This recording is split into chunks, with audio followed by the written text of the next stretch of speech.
Well, hello everybody, and welcome back to Inside the Mind of Caleb Walker.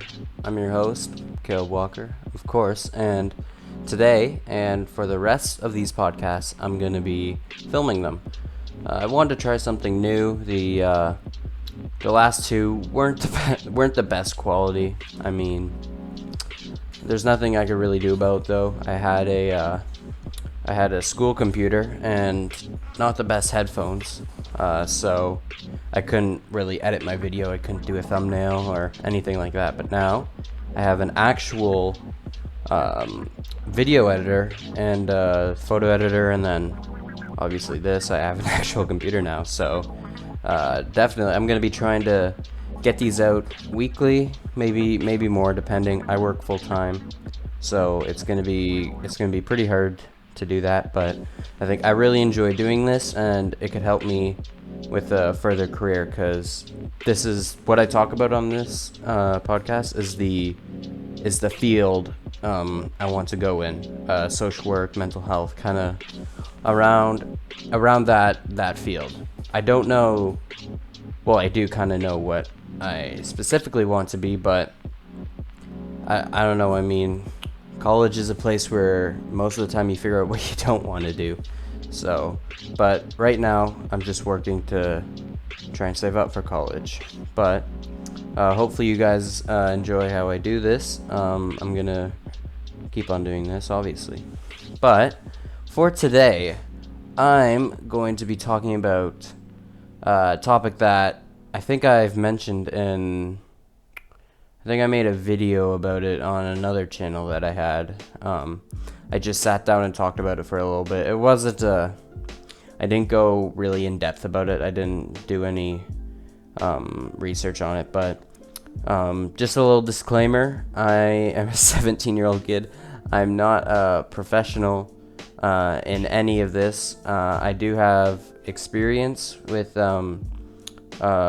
these kinds of things. I've worked with CMHA and a group home, and my parents owned a group home for 16 years, so I do have experience. But any of the advice that I tell you in these podcasts, please do not take it for a substitute for medical advice. Do not try and self-diagnose yourself off anything I say. If you feel that you're experiencing anything that I talk about, or anything of sorts like that, please go to a doctor or a professional, because they actually know, and they can actually diagnose you. But with that all aside, today I'm going to be talking about teens, youth, whatever you want to call them, or us, mental health, because it is become a huge thing now, especially, well, in today's society. It is now commonly talked about, and there are so many advances in it, but I do feel very passionate, and this isn't going to be a specific topic on youth mental health. It's going to be just in general, everything. So I'm going to start off with a couple little facts. These the things that I'm saying are I gathered from trusted sources. So the things that I say right now, they're gathered from Statistics Canada. All these are Canadian stats. I am not going into the American stats because I don't live in the States. But so, Canadian youth in numbers. So, there are 9 million youth across the country ages 15 to 34. Now, I don't think I would consider somebody 34 to be a youth. I would consider ages around like 12 to 19. That's the group that I'm kind of talking about, even into your early 20s. That's what I'm mainly focusing on. The like 23 and up, I would consider adults. Now I know that under Canadian law, you're considered an adult at 18, but for my purposes, I'm gonna say 22. So there are roughly 9 million. Again, that varies on how much, but all these stats are very interesting. Like in the youth for today's day are extremely diverse. Like these stats are in 2016. I couldn't find the 2019 ones. But so 76% of youth in Toronto were immigrants, either first generation or had one parent who was an immigrant, so second generation, which is that's insane. That's a lot. That's 76%. That's a huge number. Man, that is insane. But apart from that, I'm going to be talking about this little thing. The youth are more connected than any other generation. Now, everybody can agree with that. Nearly 100% of youth aged 15 to 24 use the internet on a daily basis or on their own smartphone, broadly similar across all provinces and across all household income groups. Which that kind of surprised me, because you'd think that people that live in poverty, they don't have smartphones, they don't have computers, they don't have anything. But especially now, in the midst of this pandemic, it is becoming increasingly important to be on social media, and that's what I'm going to talk about a little bit for right now. But first, where is it? There you go. So, some young men and women face serious mental health problems. The rate of mood disorders are the highest among youth ages 15 to 24 compared to other age groups. Young women in particular have the highest rate at 10%, which that is a pretty big percent. Now, I know a lot of people think, 10%, that's not that much, but we're also not factoring in because that would be cases that have been recorded by doctors or in the emergency room. That's not cases. That's not including the cases that have never been found out about. Approximately 50% of youth who have experienced mood disorders also have suicidal thoughts in their lifetime, which is that's also an extremely big number. It doesn't surprise me, because if you experience a mood disorder, that is a common symptom of it. Now this one is pretty big. Suicide is the second leading cause of death among youth aged 15 to 24. 14.7 deaths per 100,000 for young men, and 5.8 deaths per 100,000 for young women. Which that's extremely sad. Yeah, it's the rate has gone up, definitely, from previous years. And that kind of leads into my second topic about social media. Now, I'm not making the claim that social media is responsible for suicide, but it definitely does not help. It does not help at all.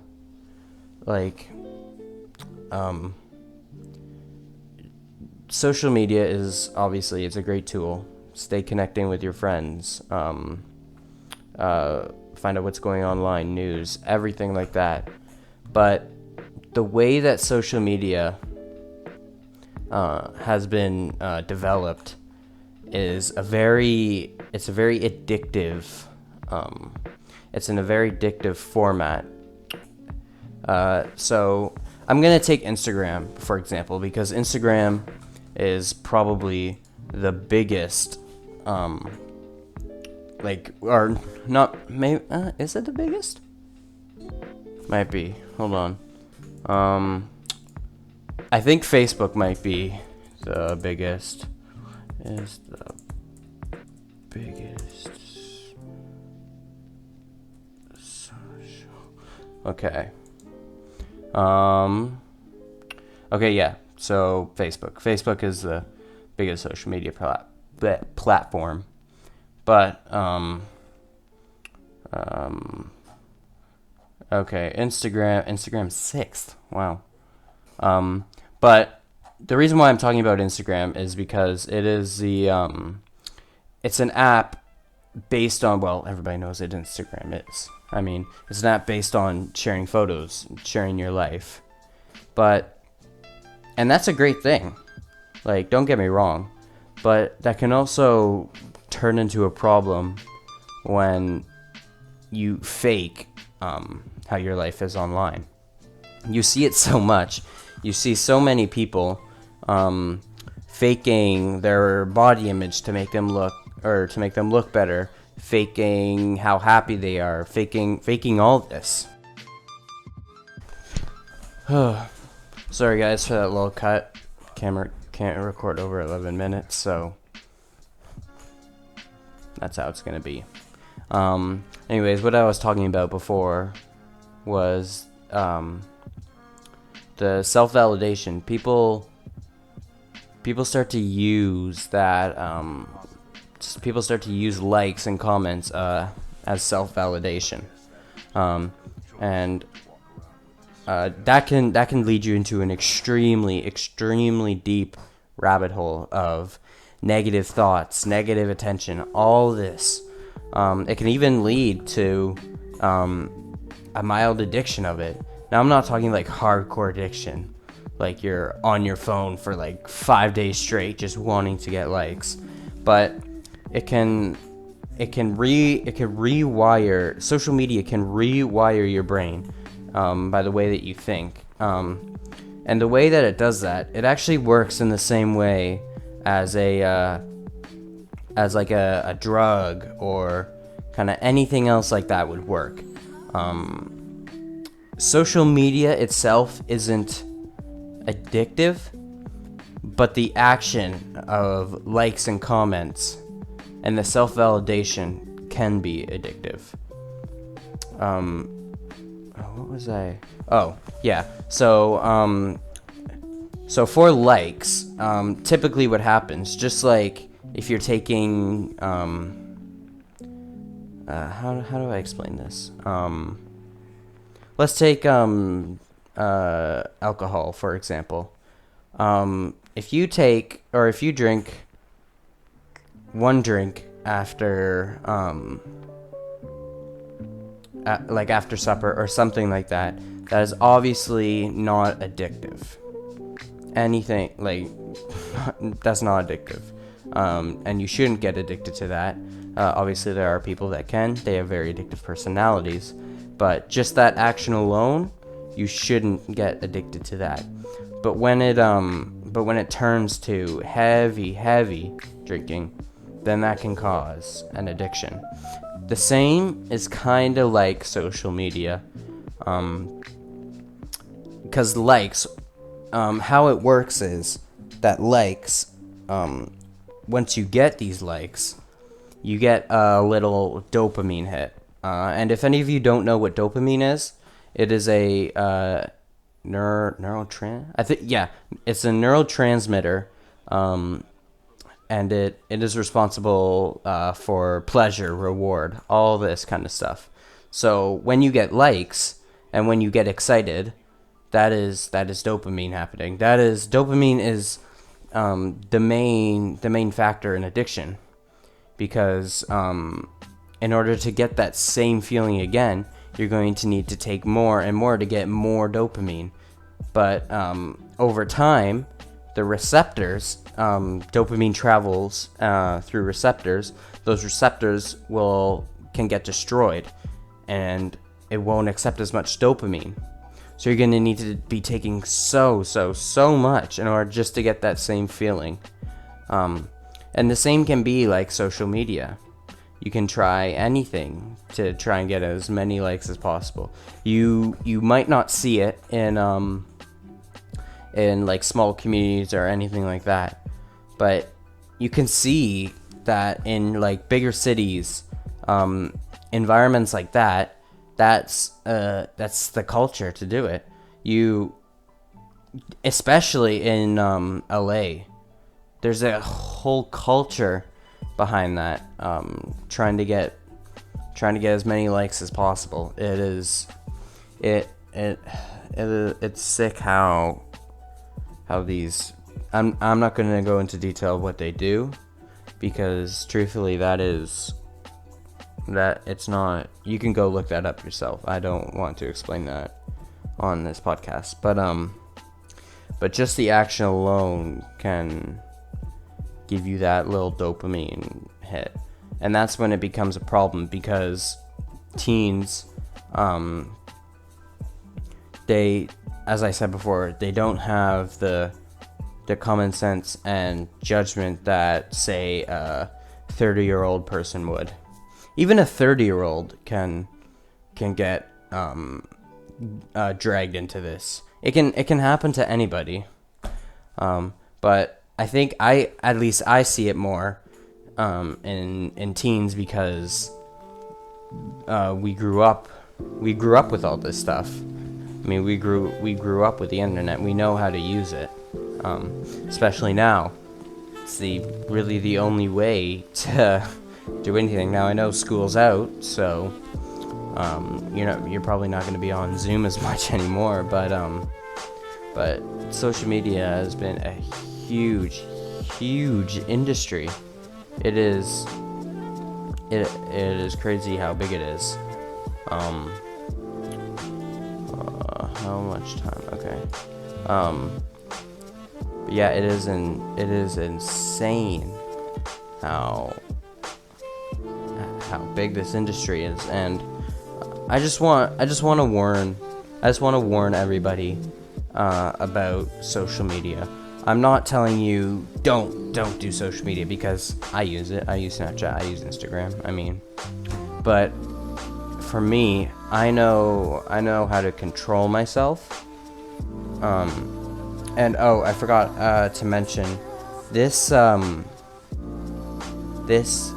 This usually, or at least I see it, it typically happens with women. Because you don't see. I mean, well, it happens with men, but usually young women are the most susceptible to this kind of culture, trying to get as many likes as possible. I don't know why that is. I'm gonna go study that. I want to find out why, but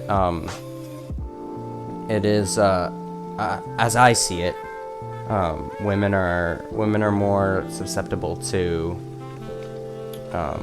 that kind of culture of people call it clout chasing, which means like trying to get as many likes as possible. Which again, for building brands, that's good, but to try and self-validate yourself, that is not good. That is probably one of the worst things you could do on social media. I think that is I mean, I'm not gonna sit here and say that, but back to what I was saying. I'm not telling you to completely delete social media, because I use social media, but I want you guys to be very careful of how you use it. Right now, I use it a fair bit, but not as much. Because, actually, another thing. So I was talking about Instagram, about how that is very big for likes, but now there's a new app. Well, not really new, but I'm talking about, everybody's heard about this, TikTok. It's become massive. Hold on, what is their TikTok? What is their TikTok is worth $75 billion? Wait. Wait. Oh my. So yeah, so TikTok is worth $75 billion. Oh my. Man. TikTok. 20 highest paid TikTok earners. Charli D'Amelio, $48,000 per post. What? That's insane. Anyways, oh my word. Back to what I was saying. TikTok is a huge app, but you see a lot of these very young girls dancing on it, and a very it's not very good dancing, and I don't mean like you're a bad dancer, but in another way. But it's, I can't get over that. That's crazy. But especially like for Charli D'Amelio, think about how many people watch her. I think she regularly gets like 4 million likes and stuff like that. She has like 60 million followers or something. She's 16. That girl is 16. Imagine how much that would ruin your brain.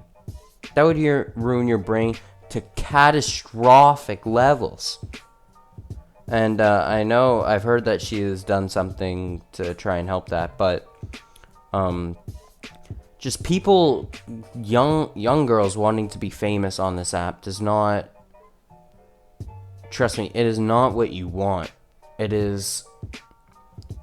comes with a huge burden, or not with a huge burden, it comes with a huge responsibility.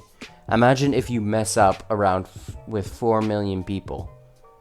That's crazy. Man, I can't get over that. 48 million or 48,000 per post. She posts like 3 times a day, I think. My word, that is.